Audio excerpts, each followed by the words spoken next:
Hello सभी को जय हिंद, नमस्कार। मैं अरुण सर आप सभी का प्रयास एकेडमी कानपुर में स्वागत करता हूं। आज का बहुत ही महत्वपूर्ण टॉपिक शुरू करने वाले हैं जो कि राष्ट्रपति और उपराष्ट्रपति से संबंधित है। इसके अतिरिक्त संविधान से संबंधित जो अन्य पिछले चैप्टर हैं उन सभी चैप्टरों की चर्चा मैंने टॉपिक बाय टॉपिक वीडियो के रूप में की है। उम्मीद है आप सभी लोगों ने देखा होगा और आप सभी को बहुत पसंद भी आया होगा। जिन लोगों ने ना देखा हो वो प्ले लिस्ट में जाकर उन सभी वीडियो को टॉपिक बाय टॉपिक चैप्टर के रूप में देखें तो आपको बहुत समझ में आएगा, क्योंकि वहाँ से भी बहुत ही महत्वपूर्ण प्रकार के प्रश्न बनते हैं।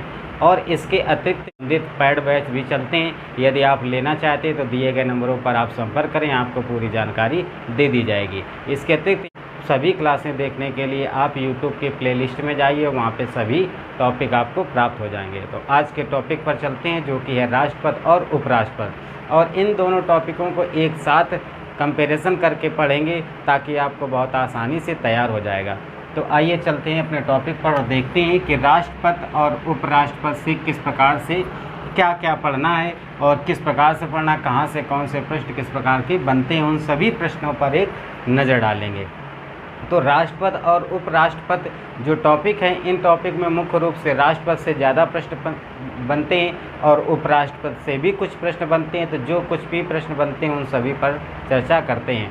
तो राष्ट्रपति में कुछ अनुच्छेद हैं, उन अनुच्छेदों पर आप चर्चा करें और उन अनुच्छेदों पर ध्यान देंगे। और उसके बाद में उपराष्ट्रपति कुछ अनुच्छेद हैं उनको भी तैयार रखना होगा। तो कौन कौन से अनुच्छेद हैं, किससे संबंधित, उन पे देखते हैं। जैसे राष्ट्रपति से संबंधित जो अनुच्छेद हैं वह अनुच्छेद 52 से लेकर के 143 तक के अनुच्छेद जो आते हैं वह राष्ट्रपति के संबंधित हैं। इनके अनुच्छेदों में बीच में कुछ गैपिंग भी हैं। तो मुख्य रूप से कितने अनुच्छेद देखने हैं जो राष्ट्रपति से संबंधित हैं महत्वपूर्ण, वो अनुच्छेद उस पर नज़र पहले डालते हैं।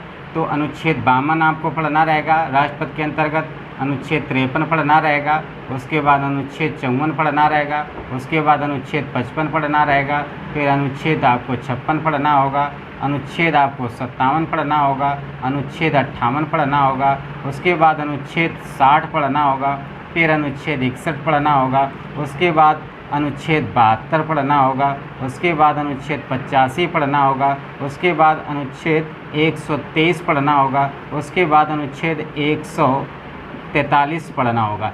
इतने अनुच्छेद हैं जो कि राष्ट्रपति से संबंधित बहुत ही महत्वपूर्ण अनुच्छेद हैं और इन सभी अनुच्छेदों पर एक एक करके संपूर्ण चर्चा करेंगे, क्योंकि इससे यदि कोई इस टॉपिक से अगर कोई भी प्रश्न बनता है तो वह आपसे बिल्कुल भी ना छूटे। इसके अतिरिक्त उपराष्ट्रपति से संबंधित एक बार देखते हैं। इनके मुख्य रूप से 3 अनुच्छेदों से महत्वपूर्ण प्रश्न बनते हैं। इसके अतिरिक्त कुछ बातों से बनते हैं जो कि राष्ट्रपति की कुछ बातें हैं और कुछ उपराष्ट्रपति की सेम बातें हैं और कुछ अंतर वाली बातें हैं। तो उन अंतर और जो समानता हैं उनसे संबंधित भी कुछ प्रश्न बनते हैं, उनको एक नज़र में देखेंगे।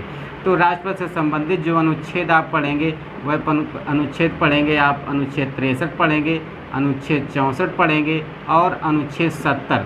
3 अनुच्छेद जो हैं वह राष्ट्रपति से संबंधित बहुत ही महत्वपूर्ण अनुच्छेद हैं। इसके अतिरिक्त कुछ बातें हैं जो कि राष्ट्रपति और उपराष्ट्र की समानताएं हैं और कुछ में असमानताएं हैं, तो उन सभी पर भी नज़र डालेंगे। तो सबसे पहले अनुच्छेद 52 में चलते हैं। तो अनुच्छेद 52 के अंतर्गत क्या किया गया है, क्या कहा जाता है। तो अनुच्छेद 52 के अंतर्गत राष्ट्रपति के पद का वर्णन किया गया है, पद का वर्णन किया गया है, पद का वर्णन किया गया है। अर्थात अनुच्छेद 52 में कहा गया राष्ट्रपति के पद का वर्णन है। और राष्ट्रपति का जो पद लिया गया है ये कहाँ से लिया गया है, तो ये ब्रिटेन के संविधान से राष्ट्रपति के पद को लिया गया है। कहाँ से लिया गया है, तो ब्रिटेन का जो संविधान था, ब्रिटेन के संविधान से इस पद को भारत के संविधान में इसे सम्मिलित किया गया है। उसके बाद में अनुच्छेद 53 में क्या कहा जाता है, तो अनुच्छेद 53 में कहा गया है राष्ट्रपति के कार्य व शक्तियों का वर्णन किया गया है। राष्ट्रपति के कार्य व शक्तियाँ, यानी राष्ट्रपति की कार्य और शक्तियों का वर्णन किस में किया गया, अनुच्छेद 53 में किया गया है। यानी अनुच्छेद 52 में आपको बताया जाएगा कि आप राष्ट्रपति यदि बनते हैं तो फिर 53 में आपको ये बताया जाएगा कि आपके फिर क्या कार्य होंगे, क्या क्या आपके पास पावर आ जाएंगे। फिर उसके बाद में आप जब पावर उसके समझ जाएंगे कि राष्ट्रपति के पास इतने पावर होते हैं, यदि हम राष्ट्रपति बन जाएंगे तो हमारे पास इतने पावर आ जाएंगे, तो आप ये चाहेंगे कि ये राष्ट्रपति हम बने। और बनने तो इसके लिए आपको फिर ये जानना होगा कि राष्ट्रपति कैसे बना जाता है। तो अनुच्छेद आपका 54 कहता है, अनुच्छेद 54 में कहा गया है कि निर्वाचन का वर्णन किया गया है, यानी राष्ट्रपति यदि आप बनना चाहते हैं तो आपको निर्वाचन में भाग लेना पड़ेगा, अर्थात निर्वाचन का वर्णन किया गया है। तो राष्ट्रपति के अनुच्छेद 54 में निर्वाचन का वर्णन किया गया है, यानी निर्वाचन जब होगा तभी आप राष्ट्रपति बनेंगे। तो निर्वाचन किस प्रकार का होगा? तो निर्वाचन अप्रत्यक्ष मत प्रणाली के द्वारा राष्ट्रपति का चुनाव होता है, यानी अप्रत्यक्ष मत प्रणाली के द्वारा राष्ट्रपति के पद का चुनाव होता है, यानी निर्वाचन होता है। तो किस प्रकार से? अनुच्छेद 52 में राष्ट्रपति के पद का वर्णन, अनुच्छेद 53 में कार्य एवं शक्तियों का वर्णन किया गया है, अनुच्छेद 54 में निर्वाचन का वर्णन किया गया है, वो भी किस आधार पर? तो अप्रत्यक्ष प्रणाली के द्वारा। अब निर्वाचन में जब आप भाग लेंगे तो निर्वाचन में कौन लोग आपको मत देंगे? तो राष्ट्रपति के पद के निर्वाचन में सीधे जनता राष्ट्रपति को चुनाव नहीं करती है, यानी चुनाव जो होता है उसमें वोट जो मत देने का जो कार्य है वह सीधे जनता राष्ट्रपति को नहीं चुनती है, अप्रत्यक्ष द्वारा। यानी भारत की जो जनता है, भारत की जनता पहले किसी प्रतिनिधि को चुनती है और वह निर्वाचित जो प्रतिनिधि होते हैं, यानी जनता के द्वारा चुने गए जो निर्वाचित सदस्य होते हैं, वह निर्वाचित सदस्यों के मतों के द्वारा राष्ट्रपति के पद का चुनाव होता है।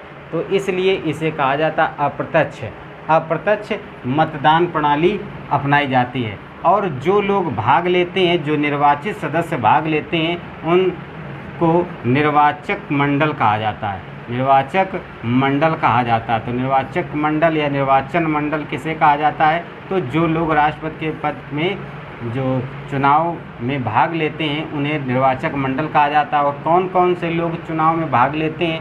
तो वह मुख्य रूप से लेते हैं लोकसभा के निर्वाचित सदस्य, यानी लोकसभा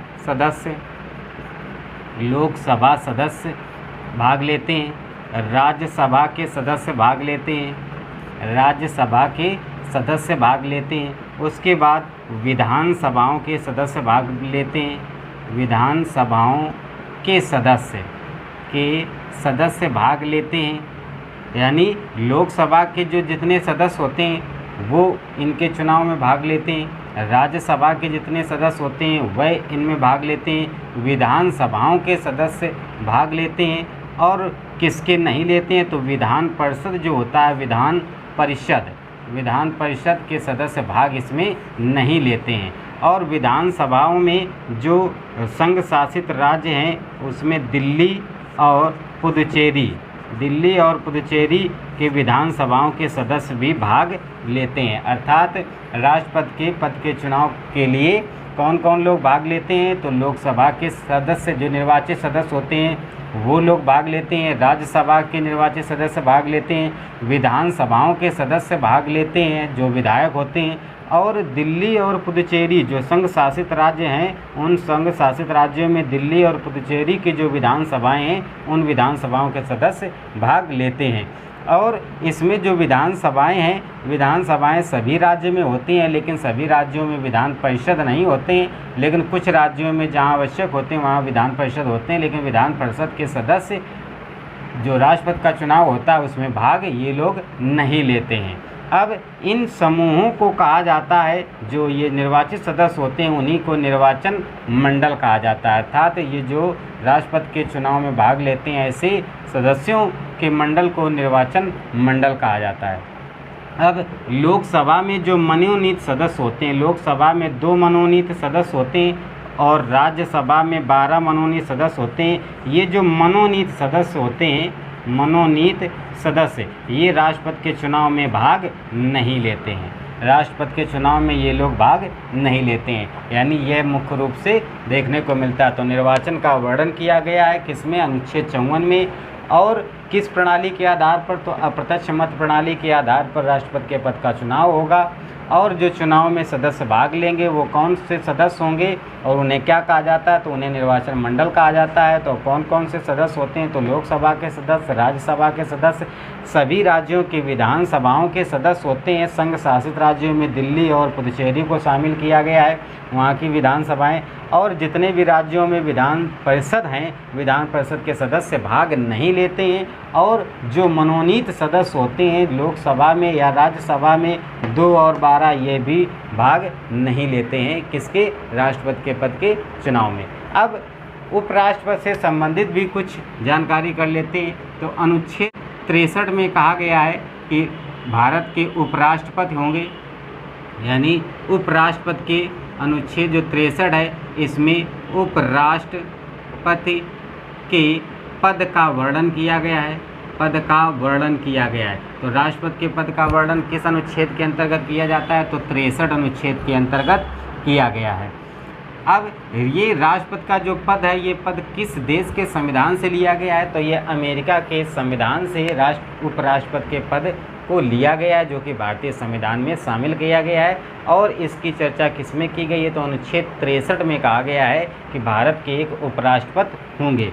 उसके बाद अनुच्छेद 64 आता है। 64 में कहा गया है कि जो उपराष्ट्रपति होंगे ये राज्यसभा के सभापति होंगे, राज्यसभा के सभापति होंगे, सभापति। तो राज्यसभा के सभापति होंगे, ये किस अनुच्छेद के अंतर्गत कहा गया है? तो ये अनुच्छेद 64 के अंतर्गत कहा गया है। उसके बाद में अनुच्छेद 70 क्या होता है? तो अनुच्छेद 70 के अंतर्गत ये कहा गया है राष्ट्रपति की अनुपस्थिति में उनका जो राष्ट्रपति का जो कार्यभार होगा वह उपराष्ट्रपति संभालेंगे। यह चर्चा किसमें की गई है? तो ये अनुच्छेद 70 में की गई है। अर्थात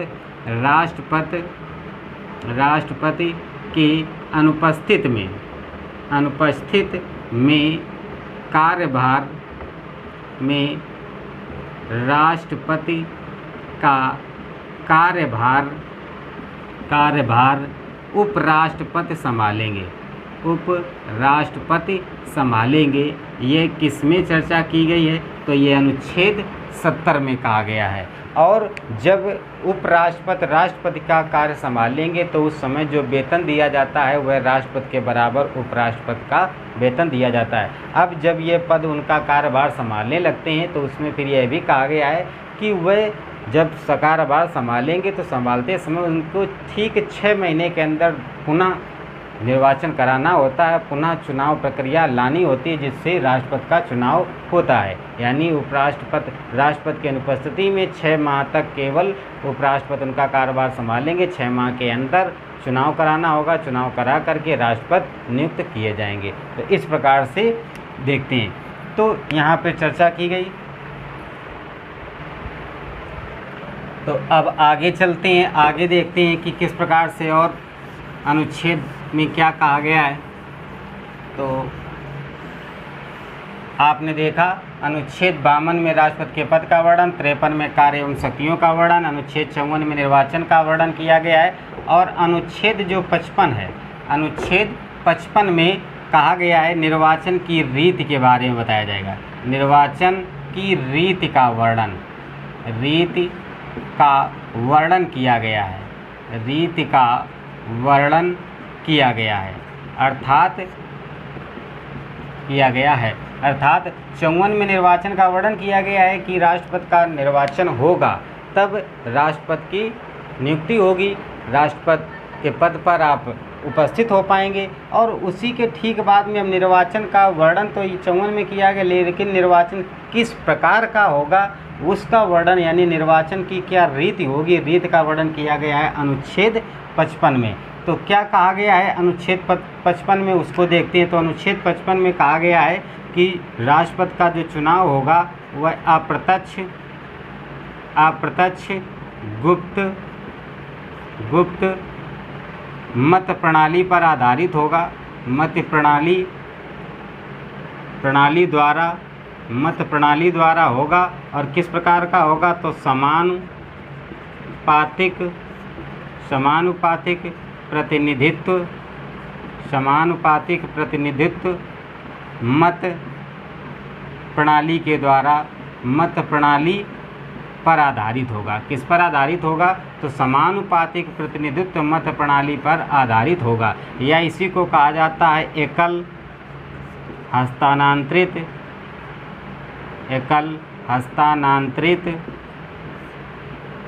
मत पद्धति। एकल हस्तांतरित मत पद्धति के द्वारा राष्ट्रपति के चुनाव का वर्णन होगा। यानी राष्ट्रपति के जो चुनाव की जो रीति होगी वह किस प्रकार की होगी? वह समानुपातिक प्रतिनिधित्व मत प्रणाली के द्वारा राष्ट्रपति के चुनाव होगा। अब ये किस आधार पर होगा? तो हमने बताया समानुपातिक प्रतिनिधित्व मत प्रणाली के आधार पर होगा। और किस प्रकार का होता है? तो अप्रत्यक्ष होता है, गुप्त होता है। जैसे कि आप जानते हैं कि जो चुनाव होता है, चुनाव गुप्त चुनाव होता है, यानी जब वोट दिया जाता है तो गुप्त रूप से वोट दिया जाता है। और अप्रत्यक्ष का अर्थ भी हमने बताया इसके पहले। अप्रत्यक्ष का अर्थ ये होता है कि जनता सीधे राष्ट्रपति को नहीं चुनती है, जनता के द्वारा जो निर्वाचित सदस्य होते हैं, जो चुनाव होकर के आते हैं, जो निर्वाचित सदस्य, वह निर्वाचित सदस्यों के द्वारा राष्ट्रपति का चुनाव होता है, इसलिए कहा जाता है अप्रत्यक्ष मत द्वारा होता है चुनाव। तो इस प्रकार से। और किस आधार पर होता है? तो समानुपातिक प्रतिनिधित्व प्रणाली, अर्थात कह सकते हैं वरीयता क्रम के आधार पर होता है। वरीयता क्रम के आधार पर होता है। वरीयता क्रम के आधार पर का अर्थ यहाँ पर यह है कि यदि मान लीजिए राष्ट्रपति के चुनाव में 4 लोग खड़े होते हैं, तो जो मत देते हैं वह मत किसी एक व्यक्ति को नहीं देते हैं, बल्कि वह मत चारों लोगों को देना होता है, लेकिन वरीयता के आधार पर देना होता है। जैसे कि मान लीजिए राष्ट्रपति के पद के चुनाव के लिए 4 लोग खड़े हैं, A, B, C, D, 4 लोग हैं।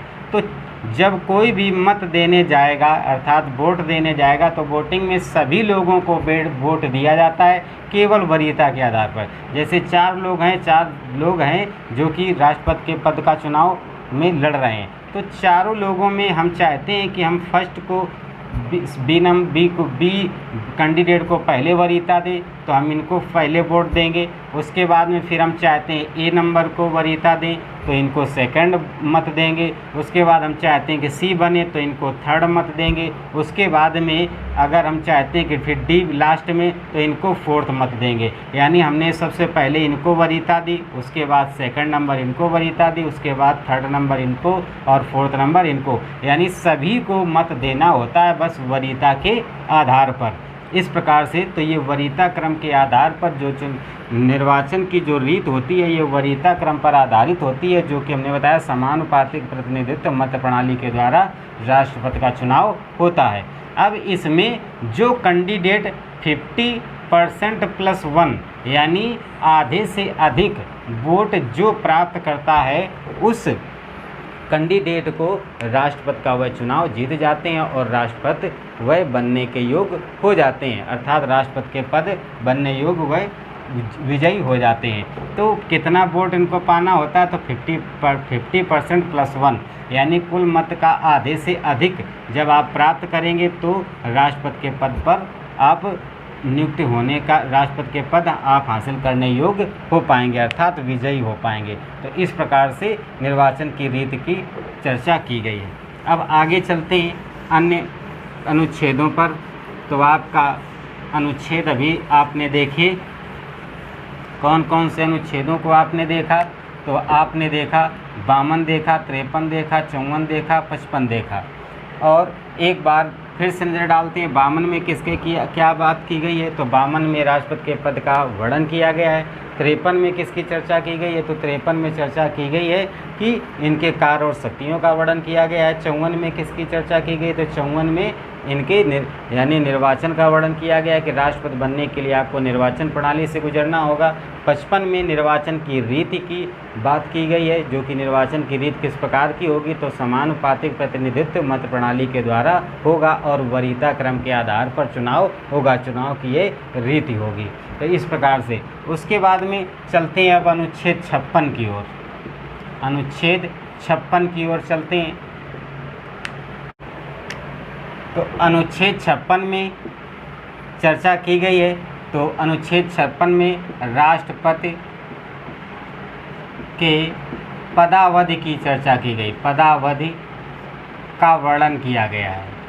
पदावधि का मतलब पद के अवधि का, कितना पद का जो अवध होगा जब ये विजयी हो जाएंगे तो ये राष्ट्रपति कितने दिन तक ये राष्ट्रपति के पद पर रहकर कार्य करेंगे। तो इनका कार्यकाल आपको पता होगा, इनका जो कार्यकाल होता है वह होता है 5 वर्ष का। कितना कार्यकाल होता है? तो 5 वर्ष का होता है। यानी राष्ट्रपति जब ये विजयी हो जाते हैं, अपने पद प्राप्त हो जाता है, तो ये कितने 5 वर्ष तक इनका कार्यकाल रहता है। उसके बाद में कार्यकाल जब 5 वर्ष का हो जाता है तो फिर 5 वर्ष कब से कब तक होता है? तो जिस दिन यह शपथ ग्रहण करते हैं, जिस दिन शपथ ग्रहण करते हैं उसी दिन से शुरू हो जाता है, और जैसे ही 5 वर्ष पूरा हो जाता है उसके पूर्व ही चुनाव प्रक्रिया करवा ली जाती है, और उसके बाद में नए राष्ट्रपति या यही पुनः निर्वाचित होकर के आ जाते हैं। ऐसा आवश्यक नहीं है कि यही रहें या कोई नया आ जाएगा, ऐसा कुछ भी तय नहीं है। तो शपथ के दिन से, यानी शपथ का दिन भी जोड़ा जाता है। ये भी पूछ लिया जाता है कि किस दिन से 5 वर्ष का काल कंप्लीट होता है, यानी संपूर्ण होता है। तो शपथ जिस दिन ग्रहण करते हैं उसी दिन से इनका कार्यकाल शुरू हो जाता है, तो शपथ वाला दिन भी जोड़ा जाता है। अब इसके अतिरिक्त भी 5 वर्ष के बीच में ये अपना स्वेच्छा से त्याग पत्र दे सकते हैं, स्वेच्छा से त्याग पत्र दे सकते हैं। जब स्वेच्छा से त्याग पत्र ये देंगे तो किसको देंगे? तो ये त्याग पत्र जो देते हैं ये उपराष्ट्रपति को देते हैं, यानी स्वेच्छा से भी ये अपना त्याग पत्र दे सकते हैं, या इसके अतिरिक्त भी अन्य परिस्थितियाँ भी आती हैं। तो इस प्रकार से ये 5 वर्ष का इनका कार्यकाल होता है शपथ ग्रहण से लेकर के। उसके बाद में अब अगले प्रश्न पर चलते हैं, अगले अनुच्छेद पर। तो अगला अनुच्छेद है आपका 56 हो गया, 57 की ओर चलते हैं। तो अनुच्छेद 57 में पुनर्निर्वाचन समयावधि की बात की गई है। पुनर्निर्वाचन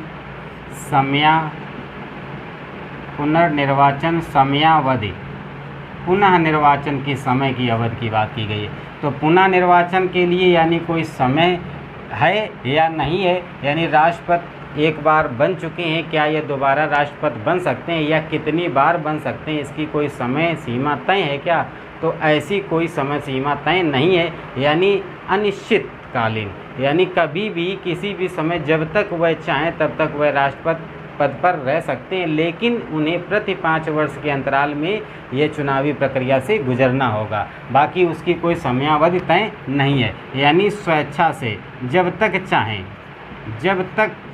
चाहें तब तक वह राष्ट्रपति के पद पर चुनाव प्रक्रिया से गुजर करके और ये पद प्राप्त कर सकते हैं। इसकी कोई समय सीमा नहीं है कि एक व्यक्ति 1 बार, 2 बार, 4 बार, 5 बार ही चुनाव में केवल भाग ले सकते हैं, राष्ट्रपति के पद पर रह सकते हैं। ऐसी कोई भी समयावधि तय नहीं है, वह अनिश्चितकालीन है, अधिकतम है, और इसकी कोई भी समय सीमा तय नहीं है। तो ये पुनर्निर्वाचन की समयावधि की बात की जाती है यहाँ पर। तो अनुच्छेद आपने 57 तक देखा। अब आते हैं, एक बार फिर से रिपीट कर लेते हैं कि किस अनुच्छेद में किसकी चर्चा की गई है। तो अनुच्छेद 52 में पद का वर्णन की चर्चा की गई है कि राष्ट्रपति का पद होगा एक भारत में। उसके बाद में 53 में चर्चा की गई है राष्ट्रपति के कार्य और शक्तियों का चर्चा की गई है। अनुच्छेद 54 में क्या किया गया है? तो अनुच्छेद 54 में कहा गया है निर्वाचन का वर्णन किया गया है। उसके बाद अनुच्छेद 55 में निर्वाचन की रीति का वर्णन किया गया है, जो कि वरीयता क्रम के आधार पर समानुपातिक प्रतिनिधित्व प्रणाली के द्वारा। उसके बाद में 56 में पद अवधि की बात की गई है। इनका पद का अवधि कितनी होगी? तो 5 वर्ष होगी। शपथ ग्रहण के दिन से लेकर के 5 वर्ष तक की इनकी समयावधि होती है, और ये स्वेच्छा से बीच में भी त्यागपत्र उपराष्ट्रपति को दे सकते हैं। उसके बाद में 57 में चर्चा की गई है पुनर्निर्वाचन की समयावधि। तो पुनर्निर्वाचन की समयावधि कोई तय नहीं है, निश्चित नहीं है। वह एक व्यक्ति चाहे जितनी बार वह चाहे वह निर्वाचन प्रणाली से गुजर करके राष्ट्रपति के पद पर रह सकते हैं और कार्यभार संभाल सकते हैं। इतने आपने देखा, इतने अनुच्छेद हो गए। अब अनुच्छेद 58 का वर्णन करते हैं। तो देखते हैं अनुच्छेद 58 में किसकी चर्चा की गई है। तो अनुच्छेद 58 में राष्ट्रपति की योग्यता का वर्णन किया गया है, तो राष्ट्रपति की योग्यता अर्थात राष्ट्रपति के पद के चुनाव के लिए आपके पास कौन कौन सी योग्यताएं होनी चाहिए, उन योग्यताओं का वर्णन किसमें किया गया, तो अनुच्छेद 58 में किया गया है। तो कौन कौन सी इसके अंतर्गत योग्यताएं होनी चाहिए जो कि आप राष्ट्रपति का चुनाव लड़ सकते हैं। तो जो भी व्यक्ति हो वह भारत का नागरिक हो, पहली योग्यता यह है। सेकंड, वह 35 वर्ष प्लस आयु पूरी कर चुका हो, अर्थात उम्र जो है आयु 35 वर्ष प्लस होनी चाहिए, यानी एक भी दिन कम नहीं होनी चाहिए। यदि एक भी दिन कम है तो आप राष्ट्रपति के चुनाव में भाग नहीं ले पाएंगे, यानी 35 वर्ष पूरी हो चुकी हो। उसके बाद में लोकसभा सदस्य बनने के योग्य हो, यानी लोकसभा सदस्य बनने के योग्य होना चाहिए, लोकसभा सदस्य बनने के योग्य हो। उसके बाद में अगली है, किसी लाभ के पद पर न हो, अर्थात किसी सरकारी या कोई भी विशेष लाभ के पद पर नहीं होना चाहिए, वही चुनाव लड़ेगा। और अगली योग्यता है 15,000 रुपये की राशि 15,000 रुपये की राशि आरबीआई के कोषागार में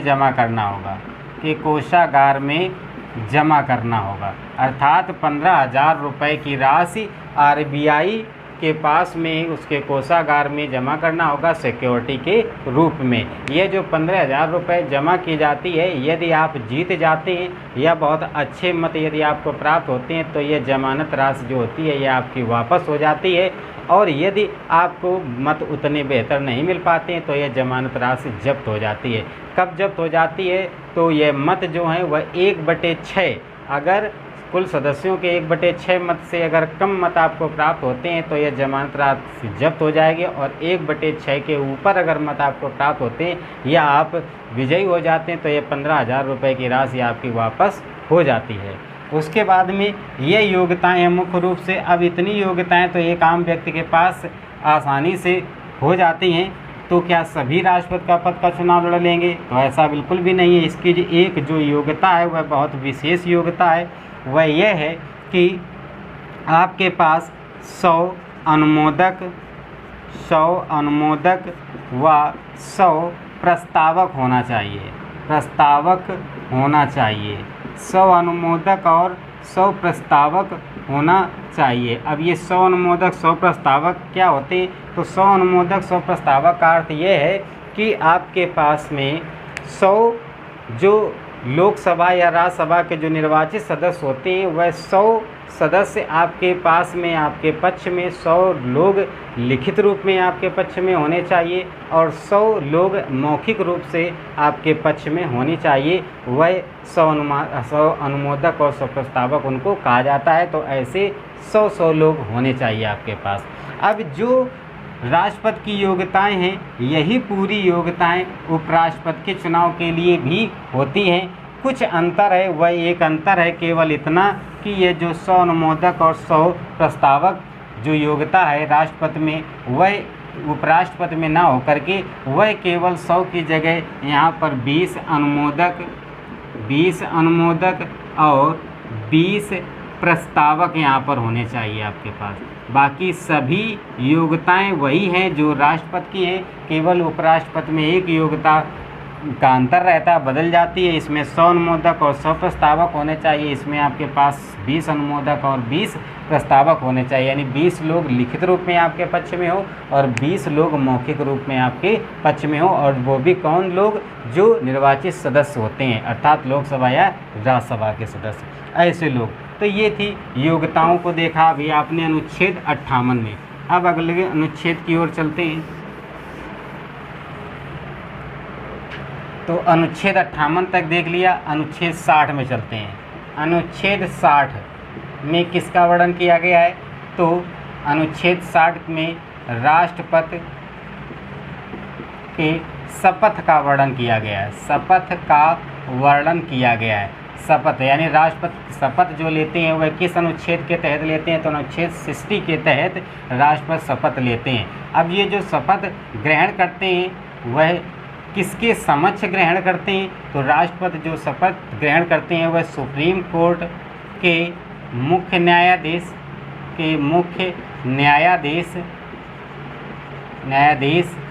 या फिर वरिष्ठ न्यायाधीश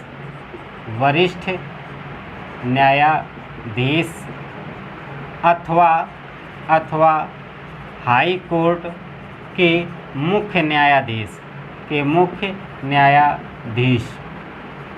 के समक्ष ये शपथ ग्रहण करते हैं। तो अनुच्छेद 60 में राष्ट्रपति के शपथ का वर्णन किया गया है और शपथ किसके समक्ष ये ग्रहण करते हैं, तो ये सुप्रीम कोर्ट के जो मुख्य न्यायाधीश होते हैं या फिर वहाँ के जो वरिष्ठ होंगे तो वरिष्ठ न्यायाधीश के समक्ष यह शपथ ग्रहण करेंगे या हाई कोर्ट के मुख्य न्यायाधीश के समक्ष ये शपथ ग्रहण करते हैं। तो इस प्रकार से शपथ से संबंधित था आपका अनुच्छेद 61। फिर उसके बाद में अनुच्छेद 60। अब उसके बाद चलते हैं अनुच्छेद 61 की ओर देखते हैं। तो अनुच्छेद 61 में महाभियोग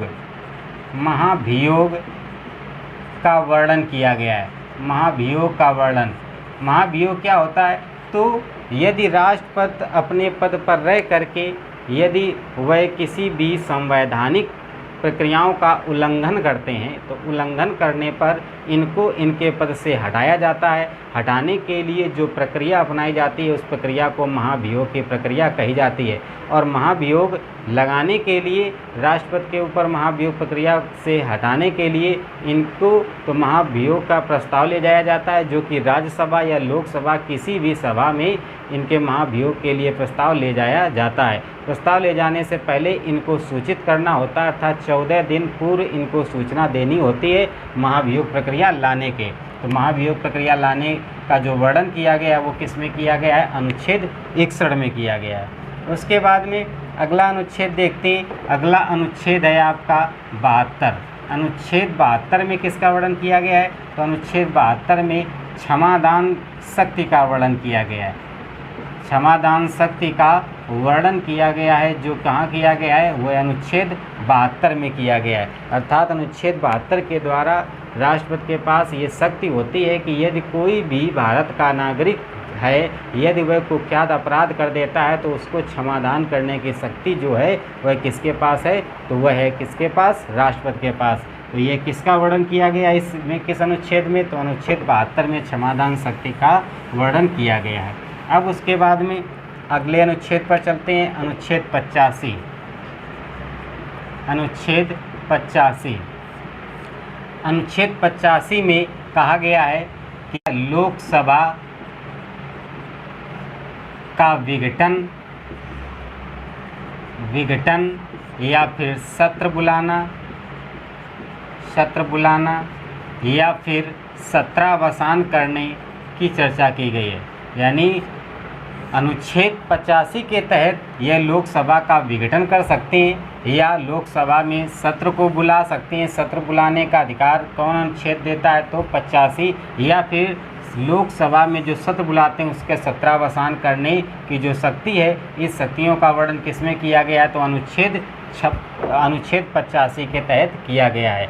तो आपने देखा अनुच्छेद 85 में लोकसभा का विघटन कर सकते हैं और जो लोकसभा का जो विघटन करते हैं वह किसकी सहमति से करते हैं, तो प्रधानमंत्री की सहमति से लोकसभा का विघटन करते हैं, जो कि प्रधानमंत्री कभी नहीं चाहेंगे कोई भी कि लोकसभा का विघटन हो, ऐसी स्थिति नहीं आ पाती है फिलहाल। लेकिन लोकसभा के विघटन या सत्र बुलाना या सत्रावसान करने की चर्चा अनुच्छेद 85 में की गई है। उसके बाद चलते हैं अनुच्छेद 123 में। अनुच्छेद 123 में कहा गया है इनके पास अध्यादेश जारी करने का अधिकार है। अध्यादेश जारी करने का वर्णन जो किया गया है वह किस में किया गया है, तो वह अनुच्छेद 123 में कहा गया है। अर्थात राष्ट्रपति के पास शक्ति होती है कि जब सत्र नहीं चल रहे होते हैं तो कोई भी कानून ये पारित कर सकते हैं या अध्यादेश पारित कर सकते हैं, जो कि इनके पास यह शक्ति होती है। किस अनुच्छेद के अंतर्गत, तो अनुच्छेद 123 के अंतर्गत ये चर्चा की गई है। उसके बाद में अनुच्छेद 143 देखते हैं। तो अनुच्छेद 143 के कहा गया सुप्रीम कोर्ट से सलाह ले सकते हैं, यानी सुप्रीम कोर्ट से सलाह ले सकते हैं। यानी राष्ट्रपति अनुच्छेद 143 के तहत यदि उनको लगता है किसी भी घटना या किसी भी मसले पर यदि वह सलाह लेना चाहें कि सुप्रीम कोर्ट से हम सलाह लें, तो सुप्रीम कोर्ट के न्यायाधीशों से सलाह ये ले सकते हैं, लेकिन उनकी सलाह को मानने के लिए बाध्य नहीं होते हैं। ऐसा नहीं है कि अगर ये मुख्य न्यायाधीश से सलाह लेते हैं तो ये उनकी बात को मानना ही इनको होगा, ऐसा कोई बाध्यता नहीं है। लेकिन यह अनुच्छेद 143 में कहा गया है कि अगर राष्ट्रपति चाहें तो वह सुप्रीम कोर्ट के न्यायाधीश से सलाह ले सकते हैं, लेकिन वह मानने के लिए बाध्य नहीं है। तो इसकी चर्चा किस में की गई है? 143 में की गई है। अब आगे देखते हैं, एक बार फिर से पूरे अनुच्छेदों पर चर्चा करते हैं ताकि आपको एक अच्छे से तैयार रहे। अनुच्छेद 52 में राष्ट्रपति के पद का वर्णन किया गया है। अनुच्छेद 53 में उनके कार्य और शक्तियों का वर्णन किया गया है। अनुच्छेद 54 में राष्ट्रपति के चुनाव का वर्णन किया गया था, निर्वाचन का वर्णन किया गया है। उसके बाद अनुच्छेद 55 में निर्वाचन की रीति का वर्णन किया गया है, जो कि वरीयता अनुसार होगी, ठीक है, समानुपातिक प्रतिनिधित्व प्रणाली के द्वारा। अनुच्छेद 56 में उनकी पदावधि का वर्णन किया गया है। पद का अवधि कितनी होगी? तो 5 वर्ष होगी। और कब से होगी? तो शपथ जिस दिन ग्रहण करेंगे उसी दिन से लेकर होगी। उसके बाद 57 में पुनर्निर्वाचित प्रक्रिया का वर्णन किया गया है, जो कि कहा गया है कि पुनर्निर्वाचन के लिए कोई समयावधि तय है, तो कोई समयावधि तय नहीं है। वह जब तक चाहे तब तक वह कितनी भी बार चुनाव प्रक्रिया से गुजर करके राष्ट्रपति के पद पर रह सकते हैं। अनुच्छेद 58 में राष्ट्रपति के योग्यताओं का वर्णन किया गया है। योग्यताओं में मुख्य रूप से आपने देखी थी 35 वर्ष प्लस आयु पूरी कर चुके हों और उसके बाद लोकसभा सदस्य बनने के योग्य हों और इनके पास 100 अनुमोदक और 100 प्रस्तावक होने चाहिए। 15,000 रुपये RBI के पास जमा होने चाहिए। अनुच्छेद 60 में कहा गया शपथ का वर्णन किया गया है कि राष्ट्रपति के पद का शपथ जो ग्रहण करेंगे वह अनुच्छेद 60 के अंतर्गत ग्रहण करते हैं। किसके समक्ष ग्रहण करते हैं? तो ये सुप्रीम कोर्ट के मुख्य न्यायाधीश या वरिष्ठ न्यायाधीश या फिर हाई कोर्ट के मुख्य न्यायाधीश के समक्ष यह शपथ ग्रहण करते हैं। अनुच्छेद 61 में महाभियोग प्रक्रिया का वर्णन किया गया है। यदि राष्ट्रपति संवैधानिक कार्यक्रमों के विपरीत या उनका उल्लंघन करते हैं तो इनके प्रति महाभियोग प्रक्रिया लाई जा सकती है, जो कि किसी भी सभा में, चाहे लोकसभा या राज्यसभा, किसी भी सभा में लाई जा सकती है और इनको इनके पद से हटाया जा सकता है। अनुच्छेद 72 में कहा गया है इनके पास क्षमादान की शक्ति है। यदि कोई व्यक्ति अगर मर्डर भी कर देता है तो उसको क्षमादान ये कर सकते हैं, ये इनके पास पावर है, लेकिन यह भी पावर यह कुछ हिसाब से यूज किया जाता है। उसके बाद अनुच्छेद 85 में इस लोकसभा का विघटन कर देना या लोकसभा में सत्र को बुलाना या सत्रावसान करने की जो शक्ति है वह अनुच्छेद 85 के तहत दी गई है। उसके बाद अनुच्छेद 123 में कहा गया ये अध्यादेश जारी करने की शक्ति भी इनके पास है, यानी ये जब सभाएं नहीं चल रही होती तो उस समय भी कोई भी कानून बना सकते हैं, जो कि अनुच्छेद 123 के अंतर्गत। उसके बाद अनुच्छेद 143 में कहा गया है ये सुप्रीम कोर्ट के मुख्य न्यायाधीश से सलाह ले सकते हैं, लेकिन सलाह लेने पर यह बाध्य उनके नहीं है कि उनकी सलाह को माने ही। तो इस प्रकार से ये पूरे अनुच्छेद हो गए। तो इस प्रकार आपने देखा कि सभी जितने भी अनुच्छेद थे उन सभी अनुच्छेद और उपराष्ट्रपति को भी मिलते हुए इन लोगों दोनों टॉपिकों को कंप्लीट किया। उम्मीद है आप सभी लोगों को बहुत पसंद आया होगा। इसके अतिरिक्त भी जितने भी टॉपिक हैं वह सभी टॉपिक आपको वीडियो बाय वीडियो माध्यम से प्राप्त हो जाएंगे। इसके अतिरिक्त जो अन्य कक्षाएँ चल रही हैं, यदि आपको अच्छा लगे तो आप अन्य कक्षाओं के लिए भी नीचे दिए गए नंबरों पर आप संपर्क करें। और मुख्य रूप से शिक्षण से संबंधित यहाँ पर कक्षाएं चलती रहती हैं और कुछ कक्षाएं नई भी अभी प्रारंभ हुई हैं। तो इन कक्षाओं की सभी जानकारी के लिए और आप एडमिशन के लिए, क्योंकि यहाँ पे पेड कक्षाएं भी चलती हैं, इसलिए आप दिए गए नंबरों पर संपर्क करके आप कक्षाएं ले सकते हैं। और उम्मीद है आप सभी को बहुत पसंद आएगा और आप जुड़ेंगे तो आप अवश्य सफल होंगे और बहुत अच्छे से आप सफलता प्राप्त कर पाएंगे, क्योंकि हमारा प्रयास है आपकी सफलता निश्चित हो। तो यदि आपको पसंद आए तो आप चैनल को सब्सक्राइब कर लें, बेल आइकन बटन अवश्य दबा लें ताकि आपको तत्काल सभी सूचनाएं, सभी वीडियो प्राप्त हो सकें। सभी को जय हिंद, नमस्कार।